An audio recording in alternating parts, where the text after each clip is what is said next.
En una época que ha sido señalada definitivamente como el año 15 del reinado de Tiberio César, emperador de Roma, la extraña predicación de un hombre, hasta entonces desconocido, agitó grandemente al pueblo de Judea.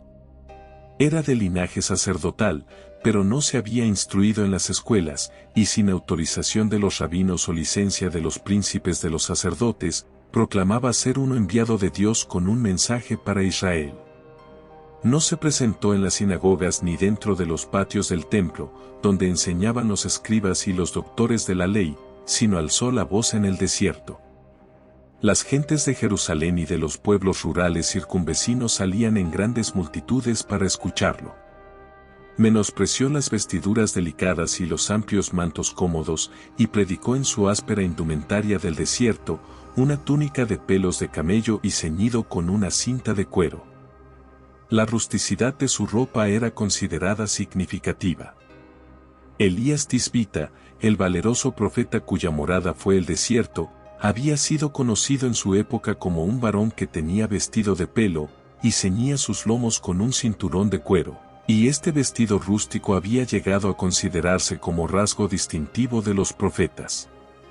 La comida de este extraño predicador tampoco era de lujo y comodidad, sino que se alimentaba con lo que el desierto le proporcionaba, langostas y miel silvestre.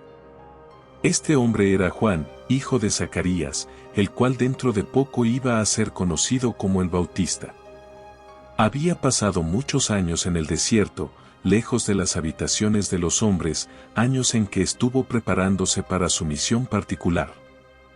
Había estudiado bajo la tutela de maestros divinos, y allí en los desiertos de Judea le llegó la palabra del Señor, en el mismo ambiente en que la habían recibido Moisés y Elías el profeta en la antigüedad.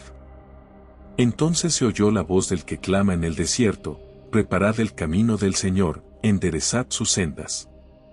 Era la voz del heraldo, el mensajero que, como habían anunciado los profetas, iría delante del Señor para aparejarle camino.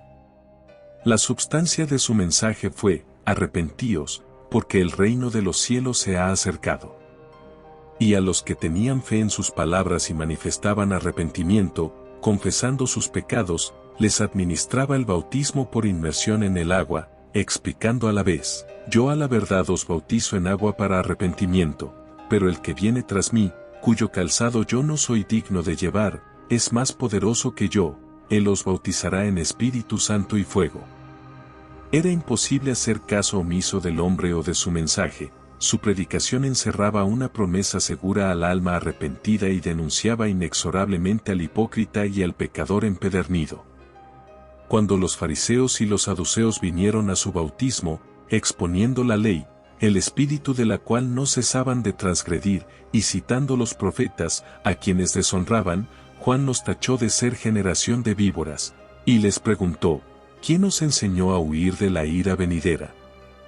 Ningún caso hizo de su tantas veces repetida presunción de ser hijos de Abraham, y les declaró: haced, pues, frutos dignos de arrepentimiento, y no comencéis a decir dentro de vosotros mismos: tenemos a Abraham por padre, porque os digo que Dios puede levantar hijos a Abraham aún de estas piedras. Este menosprecio de su pretensión de merecer cierta preferencia por ser hijos de Abraham fue una reprensión severa y ofendió profundamente tanto al aristocrático saduceo como al fariseo aferrado a la ley. El judaísmo afirmaba que la posteridad de Abraham tenía un lugar seguro en el reino del Mesías esperado, y que ningún prosélito de los gentiles tenía la posibilidad de alcanzar el rango y distinción que estaba asegurado a los hijos. La vigorosa afirmación de Juan, de que Dios podía despertar hijos a Abraham aún de las piedras en las playas del río, significaba a quienes la oyeron, que hasta los más despreciados de la familia humana serían escogidos antes que ellos, a menos que se arrepintieran y reformaran. Había pasado el tiempo de profesar solo con palabras, se exigían frutos, no abundancia de hojas estériles, el hacha estaba lista, ya contra la raíz del árbol, y todo árbol que no produjese buen fruto iba a ser derribado y echado al fuego. La gente quedó asombrada, y muchos de ellos, viéndose en su verdadera situación de desobediencia y pecado cuando Juan, en términos vigorosos denunció sus faltas, clamaron: ¿entonces qué haremos? La respuesta de Juan impugnó el formalismo ceremonial que había sido la causa de que la espiritualidad se marchitara al grado de casi no existir en el corazón del pueblo. Les exigió una caridad abnegada: el que tiene 2 túnicas, dé al que no tiene, y el que tiene que comer, haga lo mismo. Los publicanos o cobradores de impuestos, a causa de cuyas injustas e ilícitas demandas el pueblo había padecido por tanto tiempo, vinieron y preguntaron: «Maestro, ¿qué haremos?». Él les dijo: «No exijáis más de lo que os está ordenado». A los soldados que deseaban saber qué hacer, él respondió: «No hagáis extorsión a nadie, ni calumniéis, y contentaos con vuestro salario». La substancia de sus preceptos fue la de una religión práctica, la única religión que puede tener valor alguno, la religión de la vida recta. Pese a su vehemencia, y no obstante sus duros reproches de las costumbres degeneradas de la época, Juan nunca agitó al pueblo contra las instituciones establecidas, nunca incitó a motines, propuso revueltas o fomentó rebeliones. No reprobó el sistema de impuestos, sino las extorsiones de los corruptos y avarientos publicanos; no denunció el ejército, sino las iniquidades de los soldados, muchos de los cuales habían aprovechado su posición para dar testimonio falso a fin de beneficiarse y enriquecerse tomando para sí las cosas por la fuerza. Predicó lo que en la dispensación actual llamamos los primeros principios fundamentales del Evangelio, es decir, el principio del Evangelio de Jesucristo, Hijo de Dios, incluso la fe, que es una creencia viva en Dios; el arrepentimiento genuino, que comprende la contrición causada por ofensas pasadas y la determinación resuelta de apartarse del pecado; el bautismo por inmersión en el agua, bajo sus manos, por ser él quien poseía la autoridad, y el bautismo más elevado de fuego o el don del Espíritu Santo, por conducto de una autoridad mayor que la que él poseía. Su predicación fue positiva, y en muchos aspectos censuró las costumbres de la época. No atrajo a la gente por medio de manifestaciones milagrosas, y aun cuando muchos de sus oyentes se adhirieron a él con carácter de discípulos, no estableció ninguna organización formal, ni intentó fundar ningún culto.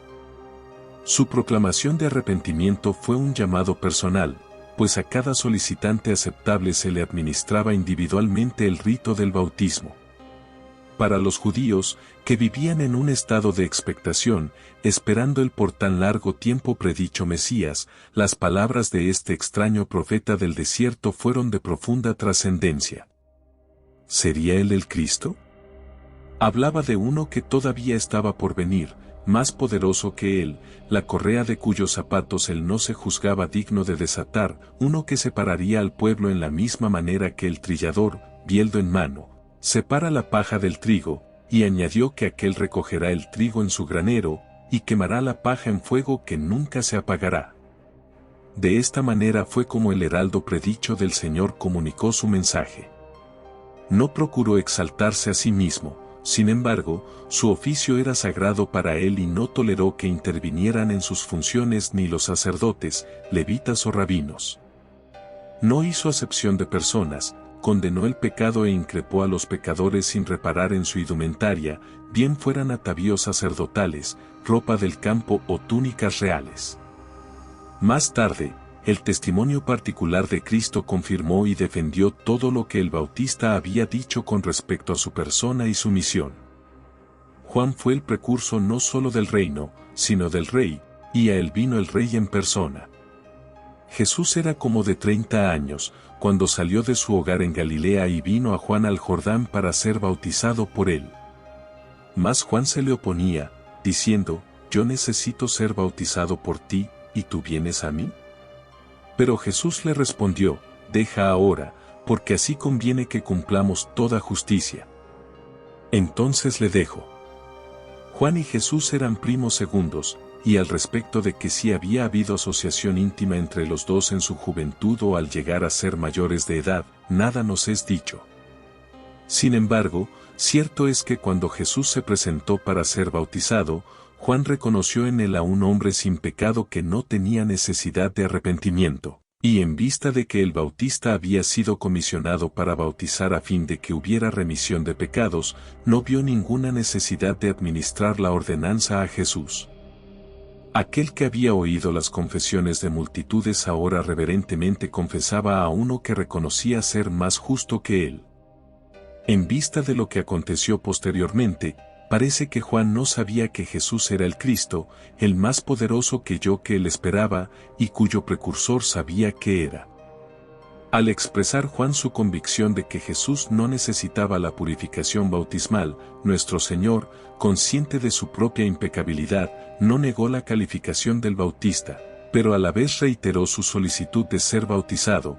Con esta explicación significativa, así conviene que cumplamos toda justicia.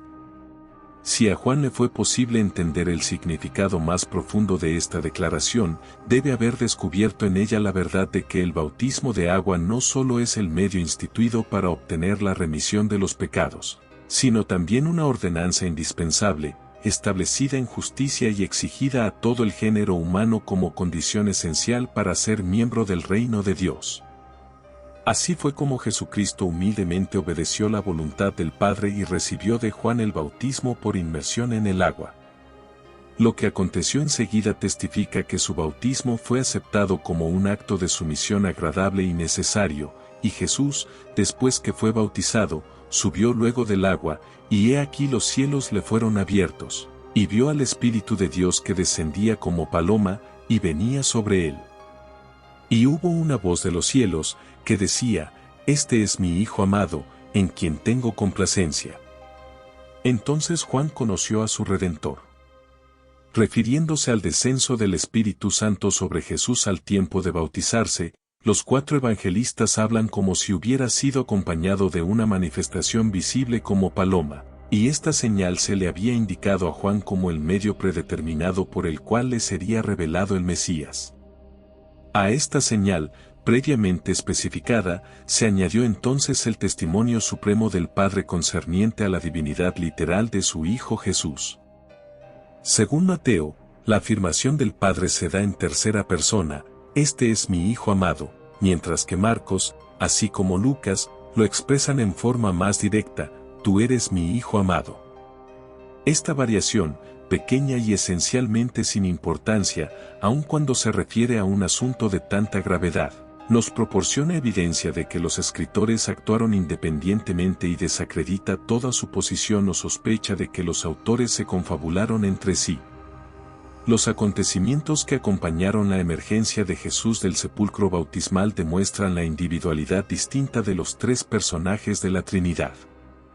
En esa ocasión solemne Jesús el Hijo se encontraba allí en la carne, la presencia del Espíritu Santo se manifestó por medio de la señal acompañante de la paloma, y la voz del Padre Eterno se oyó desde los cielos. Si no tuviéramos ninguna otra evidencia de la personalidad separada de cada uno de los miembros de la Santa Trinidad, este acontecimiento sería conclusivo, pero hay otros pasajes de las Escrituras que confirman esta gran verdad.